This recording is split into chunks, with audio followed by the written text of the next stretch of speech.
L'honorable Kwasi Brenoumi Ismaïlaf était face à la presse le mardi 29 octobre 2024 au siège du parti à Cocody-Saint-Jean. Rompu à l'exercice de tenir le crachoir, le porte-parole du PDCI-RDA a réagi sur la première phase de l'opération de la révision de la liste électorale dont il a dressé le bilan une semaine après son lancement. Le conférencier du jour a également fait le point de l'ouverture de la session budgétaire à l'Assemblée nationale. Le porte-parole du PDCI-RDA s'est félicité de la dynamique amorcée par le parti à travers la tournée à l'intérieur du pays du président Tidjane Thiam qui a fortement impacté l'opération de la révision de la liste électorale. Depuis la prise de fonction effective du président Tidjane Thiam et la publication de son équipe de direction le 5 mars 2023, il a affiché sa priorité pour les élections de 2025 dès la fin des obsèques du président Henri Konan Bédié. Ainsi donc, une analyse minutieuse des chances d'une victoire du PDCI-RDA a été faite. Il en a conclu que le nœud des élections se trouve au niveau de la participation des Ivoiriens aux différents scrutins et particulièrement celui des élections présidentielles. Vient ensuite la fiabilité de la liste électorale et la sincérité des résultats sortis des urnes en rapport avec ceux qui seront proclamés. Le président Thiam a conclu donc qu'il fallait élargir la base électorale pour permettre à un minimum de 4 millions d'électeurs de nouveaux inscrits en nous alignant sur les normes internationales et donner une légitimité au futur président élu de notre pays. Cette conclusion a fait l'objet de beaucoup de débats et de commentaires. Aujourd'hui, force est de reconnaître que cette analyse s'est imposée à tous et tous les acteurs politiques s'accordent qu'il faut élargir la base électorale et le chiffre qu'il a donné de 4 millions est partagé par tous. C'est donc à cette fin qu'à la faveur de l'ouverture de la révision de la liste électorale, il a conduit une première mission sur le terrain pour sensibiliser les Ivoiriens et les encourager à une inscription massive sur la liste électorale.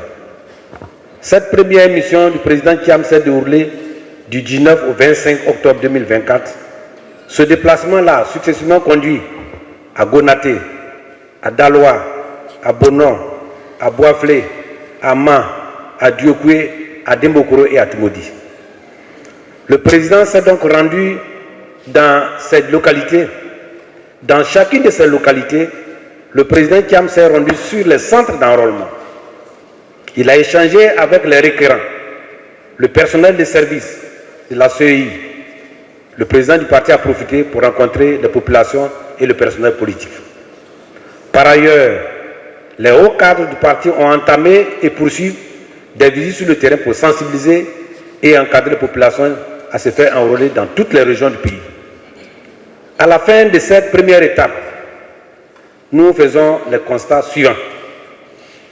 Les Ivoiriens ont la véritable volonté de participer aux prochaines élections pour faire du changement. Les jeunes sont présents dans les rangs et dans les centres d'enrôlement.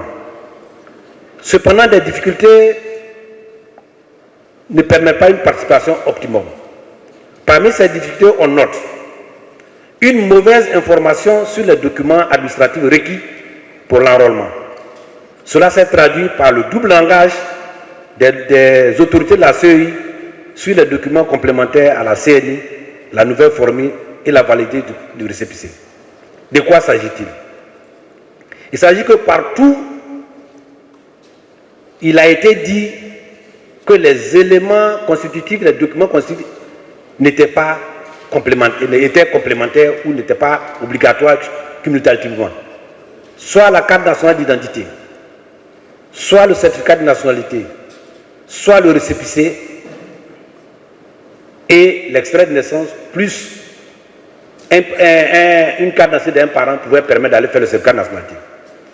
Mais qu'avons-nous constaté, puisque nous étions tous sur le terrain, que tous les centres d'enrôlement exigeaient, en plus de la carte d'identité, un extrait de naissance. Donc ce n'est pas une déclaration aléatoire ou bien opportune du président de la CEI qui était le problème, c'est que tous les centres avaient cette instruction. Moi j'ai sillonné. Et le président de la CEI, dans une vidéo publiée, lui-même a fait une démonstration pour dire que la carte nationale d'identité n'était pas suffisante, nouvelle, parce qu'elle manquait le nom du père et de la mère. Il a dit. Après est venu le 21, une note qui n'est pas signée par le président, mais par son secrétaire permanent, pour dire que c'était plus grave. Mais entre-temps, le mal était déjà fait. Pourquoi le mal a été fait? La plupart d'entre nous sommes du milieu rural. Les gens pensent que la Côte d'Ivoire, c'est limite à Abidjan. Quand quelqu'un a quitté à Baoulekoro pour venir à Dinebo avec une équipe de 10 personnes dans un tricycle, il arrive là, on lui dit non, vous ne pouvez pas vous inscrire, aller chercher un extrait de naissance. Mais il ne vient plus. Il ne revient plus. Alors je vois sur des travaux, des plateaux de télévision, les gens disent des choses qui n'ont rien à voir avec d'être ivoirien. Je m'excuse. Les gens ne viennent plus. L'autre difficulté, nous sommes en période de campagne de café cacao. Ceux qui sont dans les grandes bourses là, ils ont deux choses. Comment se faire acheter le cacao et assurer la sécurité de leur fève. Quand vous vous affrontez, les gens viennent prendre derrière vous pour vendre. Ils trouvent un temps pour venir et tu dis non, on va chercher extrait de naissance.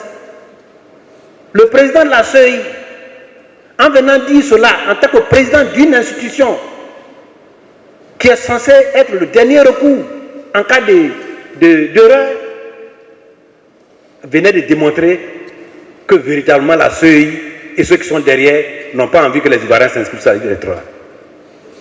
Le dernier point de difficulté, c'est l'extrait de naissance. De tout ce que nous avons fait, l'intrant principal, c'est l'extrait de naissance. Si vous n'avez pas d'extrait de naissance, vous ne pouvez pas avoir certificat de nationalité. Si vous n'avez pas d'extrait de naissance, vous ne pouvez pas avoir le récépissé. Si vous n'avez pas d'extrait de naissance, vous ne pouvez pas avoir certificat national d'identité. Or, nous qui sommes nés dans la brousse, nous savons que depuis le départ du PDCI du pouvoir, l'acquisition d'extrait de naissance est un chemin de croix. Quand nous étions jeunes, dans les villages, on appelle ce qu'on appelle les centres secondaires. Ça, c'est le PDCI-RDA. Autour de 5 ou 6 villages ou 3 villages, il y a un centre secondaire. Et ces 5 secondaires permettaient, dès la naissance des enfants, d'établir les extraits de naissance. Il n'y en a plus. Il faut se déplacer pour aller à la sous-préfecture. Et quand vous allez à la sous-préfecture, souvent on dit non, on n'a pas de registre, ou bien il faut payer la feuille d'extrait. Ça varie entre 1000 francs et 2000 francs selon les sous-préfectures. On m'a dit non, la loi de 2018 permet des choses. Mais nous, on est des députés, on est sur le terrain. Qui peut me dire aujourd'hui qu'établir un extrait de naissance en Côte d'Ivoire est gratuit? Celui n'a qu'à me dire. Ce n'est pas gratuit. On paye entre 10 000 et 20 000 francs.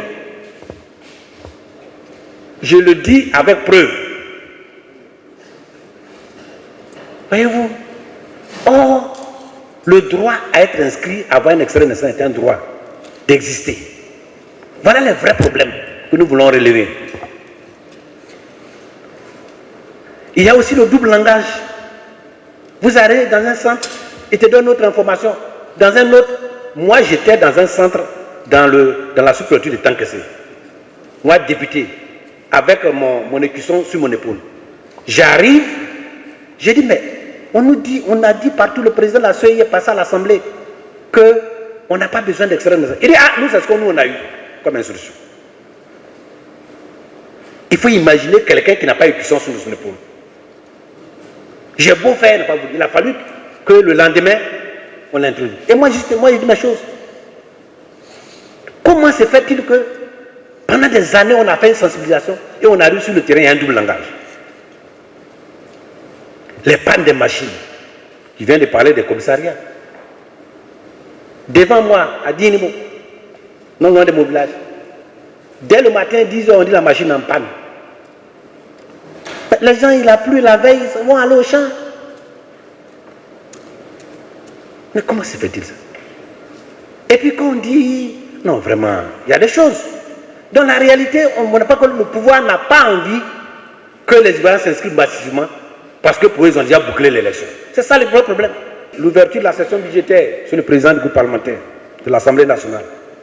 Cette session va analyser la loi de règlement et le budget pour l'exercice 2025. Les parlementaires siègent dans un environnement de corruption inégalé, dans un contexte où notre pays que la dette de notre pays étouffe sous le poids d'une dette abyssale. Le budget de notre pays se construit avec un déficit budgétaire chronique. Qu'est-ce qu'un déficit budgétaire pour les jeunes?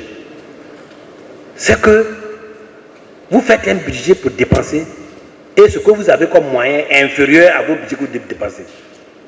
C'est ça qu'on appelle déficit budgétaire. Et comme vous devez dépenser 10 000 francs et que vous avez 5 000 francs, vous allez demander crédit 5 000 francs. Voilà ce que ça veut dire déficit budgétaire. Et en 2020, notre déficit budgétaire était de 2207 milliards. En 2021, 2350 milliards. En 2022, 3104 milliards. En 2023, 3111. C'est-à-dire chaque année, notre déficit s'accroît. Et comment on fait ça? On demande crédit. Quand on a demandé le crédit, notre dette s'accroît. Et aujourd'hui, notre dette est entre 30 000 et 35 000 milliards de francs CFA. Voilà la réalité dans l'environnement dans lequel nous allons partir analyser la loi de règlement et le budget 2025. Par ailleurs, la gestion du pouvoir RDR est caractérisée par des détournements. Chaque mois, il y a un grand détournement qui se fait. Le dernier mois, je crois que c'est Sodexam ou quelque chose comme ça. Chaque fois. C'est généralisé dans l'administration des finances publiques. Il ne se passe pas un mois sans qu'un scandale financier ne se révèle dans le corps de notre système financier. Ce n'est pas moi qui le dis. C'est ce qu'eux-mêmes révèlent. Ce qui n'est pas relevé là, on ne sait pas. Les cas découverts sont légion. Le taux des marchés publics, le taux de gré à gré dans les marchés publics, officiellement c'est 15%. Mais je peux vous dire que c'est plus que 30%. Nous avons donc affaire sous le RDR à une migration politique peu efficiente.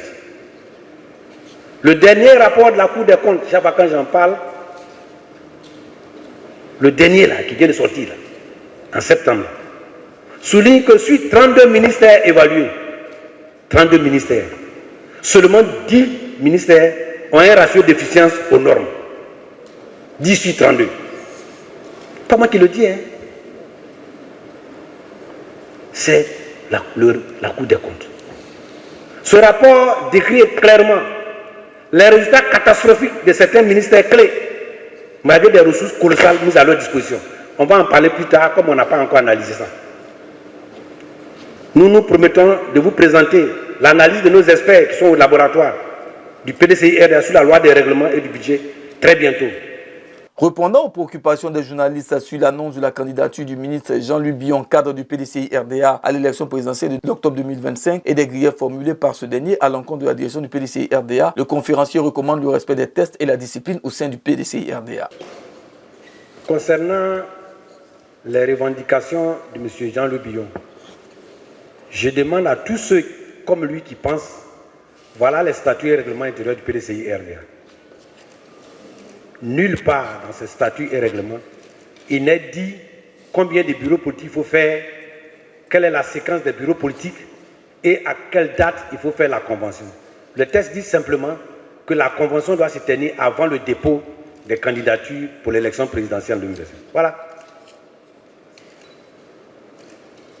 Nous apprenons au PDCI-RDA qu'à l'exception de ceux qui ne sont pas avec nous, de respecter les textes, la Constitution, tout ce qui est règlement dans ce pays et respecter nos textes. Voilà. Nous sommes en 2024. Les élections présidentielles auront lieu en octobre 2025. On nous fixera la date limite de dépôt des candidatures. Nous ne sommes pas encore fort clos. Donc je ne vois pas quel est le problème à ce niveau-là. Deuxièmement, comme je viens de le dire, c'est sa candidature. Je ne sais pas si c'est une candidature à la candidature au PDCI ou c'est une candidature directement là. Pour le moment, nous n'avons pas ouvert les candidatures à la convention. Au moment venu, nous ferons. Maintenant, s'il y a des impatients, il n'est pas le seul, hein, peut-être, qui veulent aller, je pense que dans la vie aussi, il y a le courage, qui prend le courage de dire ce qu'ils veulent dire. Si on pense qu'on peut gagner sans le PDCI-RDA, ce n'est pas la peine de nous emmerder. Sinon, si on veut aller avec le PDCI-RDA, voilà les tests. Ceux qui ne l'ont pas, je peux leur donner. La presse. C'est ça. Et apprenons à respecter nos propres tests. Quelqu'un qui ne peut pas accepter et recevoir ses propres tests, il n'ira pas respecter la Constitution quand il sera président de la République. Et on le voit dans tout en Afrique. Tous nos bagarres là, toutes les bagarres qui se passent là, c'est souvent lié aux élections et au respect des tests. Les 3e, les 4e, les 6e, les 5e, les 8e mandats, c'est ça. Les conditions d'éligibilité, c'est ça. Donc je ne vois pas, pour le moment, nous pensons que tous ceux qui ont des griefs peuvent s'adresser directement au parti. Il y a des instances. Au parti. Il y a des réunions des délégués. On peut s'exprimer à cet sens. On peut écrire directement au président du parti, on peut le rencontrer. On peut écrire au secrétaire exécutif en chef. Donc pour nous, c'est une question, il n'y a même pas de problème à ce niveau-là. Maintenant, si certaines personnes, vous avez vu la dernière fois, nous avons respecté le test. Voilà mon frère, député, les députés ont, nos frères ici, certains ont saisi le conseil de discipline par rapport à des comportements. Mais le conseil de discipline du PDCI-RDA, parti qui respecte les tests, a dit non, vous n'avez pas respecté la procédure selon le test, on ne reçoit pas ça. Voilà. C'est-à-dire qu'on n'est pas contre quelqu'un. Vrai ou faux. Voilà un parti qui respecte les tests. Que les autres partis apprennent à faire comme nous. Et le pays sera sorti agrandi. Voilà ça. Donc pour le moment, s'il y a des manquements, au PDCI-RDA, il y a des structures pour ça. Le conseil de discipline est là. Le conseil des sages est là. L'inspection du parti est là. Chacun va faire son travail. Moi, porte-parole, c'est quand les choses sont décidées et que je viens dire, moi je ne crée pas la parole. Je ne veux pas imaginer des paroles. Je sais que je souffre de l'intérieur comme de l'extérieur, mais sachez que moi j'ai dit ce qui est retenu. Encadré par les tests. Si ce n'est pas retenu là, je ne dis rien. Pour le moment, on a un parti, on a un président qui a été régulièrement et réglementairement élu au congrès extraordinaire. Ayam Sokoro, le village natal du père fondateur. On lui a donné une mission. La mission de tout faire pour récupérer le pouvoir. Ça fait 25 ans qu'on est en train de faire des palabres sur des réunions. Si les nombres de réunions de bureaux politiques pouvaient nous faire gagner le pouvoir, on serait déjà au pouvoir. Il faut qu'on apprenne à gérer avec objectif les résultats. Le PDCI-RDA, selon Brendoumi Ismaïla, exige l'audit de la liste électorale et l'élargissement de la base électorale, gage d'une élection transparente et crédible. Le PDCI-RDA a été clairement avec l'opposition à demander l'audit. Et le président Bédi, en son temps, a fait faire un travail d'audit. C'est ce qui a fait sortir des femmes qui ont 50 enfants, etc.